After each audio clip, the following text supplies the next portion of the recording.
पुराने ज़माने की ये कहानी बहुत ही दिलचस्प और बड़ी सीख देने वाली है। उस ज़माने में राजाओं का राज हुआ करता था।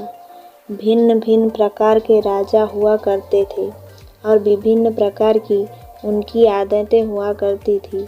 एक राजा ऐसे थे जिन्होंने अपने लोगों को ये कहकर रखा था कि अगर वो किसी की तारीफ में वह कह दे तो उस व्यक्ति को इनाम में 1000 सोना मोहरें दे दी जाए।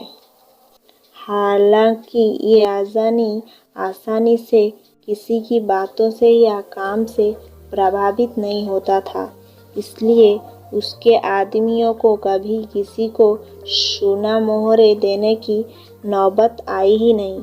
एक बार राजा अपने आदमियों के साथ शिकार करने के लिए जंगल जा रहा था। बीच सफर में एक बूढ़े आदमी का घर आया। राजा ने देखा कि वह बूढ़ा आदमी उम्र में 90 साल से भी ज़्यादा का लग रहा है। उसके हाथ पैर कांप रहे हैं, फिर भी वो बड़ी मेहनत से एक फल देने वाला पेड़ का पौधा अपने घर के बगीचे में लगा रखा था। राजा को उस बूढ़े आदमी को ऐसा करते देख बहुत आश्चर्य हुआ। राजा का सोचना था कि बूढ़ा जो फल का पौधा लगा रहा है उसे अच्छी तरह से बड़े होकर फल देने में कम से कम 10 साल लग जाएंगे। बूढ़े आदमी की हालत देखकर लगता था कि वो शायद ही 1-2 साल और निकाल पाएगा। फिर बूढ़ा आदमी क्यों इतनी मेहनत और तकलीफ उठा रहा है? राजा अपने आदमियों के साथ उन्हें के पास पहुंचा और उनसे यही प्रश्न बूढ़े से किया। तो बूढ़े ने कहा, महाराज, अगर यही सोच मेरे दादा परदादा रखते तो आप मेरे बगीचे के इन कई पेड़ों को जो वो मेरी उम्र के थे तब लगा कर गए थे, शायद यहाँ नहीं देख पाते और ना ही मुझे उनसे फल खाने के लिए मिलते। जैसे मेरे दादा परदादा ने मेरे बारे में सोचकर उन पौधों को लगाया था, मैं भी अपने बच्चे और बच्चों के बच्चों के ध्यान में रखकर इस पौधों को लगा रहा हूँ। मेरे पूर्वज ने उनका फर्ज अदा किया था, अब मैं मेरा फर्ज अदा कर रहा हूँ। राजा ने जैसे ही बूढ़े आदमी के विचार सुने तो उसके मुंह से वाह निकल गया।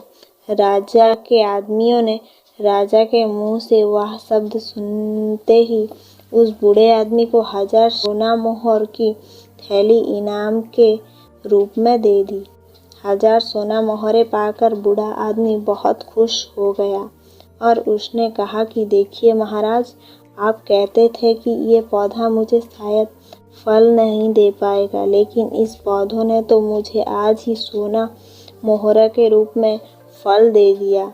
बूढ़े आदमी के सकारात्मक विचारों से प्रभावित होकर राजा ने फिर से 2 बार वाह वाह बोला।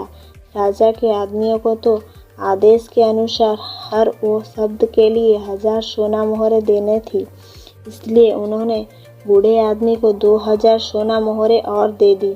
फिर से इतनी सारी सोना मोहरें पाकर बूढ़े आदमी ने खुशी से कहा कि महाराज, मैंने तो सिर्फ सुना था कि कुछ राजा दयालु और बड़े दिल वाले होते हैं, लेकिन मेरी इतनी उम्र हो गई फिर भी कभी देखा नहीं था। लेकिन आज पहली बार आपको देखा तो उस बात पर विश्वास हो गया। राजा के मुंह से अपनी तारीफ सुनकर लगातार 3 बार वाह वाह निकल गया और बूढ़े आदमी को 3000 सोना मोहरें और मिल गई। दोस्तों, ये कहानी जितनी मज़ेदार है उतनी ही गहरी बात भी सिखाती है। ये कहानी हमें सिखाती है कि हर काम सिर्फ अपने मतलब के लिए नहीं करना चाहिए। जब हम कोई काम निस्वार्थ भाव से करते हैं या दूसरों का भला करने के लिए करते हैं तो उसका फल भी हमें ज़रूर और जल्दी मिलता है। इसलिए दोस्तों, निस्वार्थ बने और भलाई करते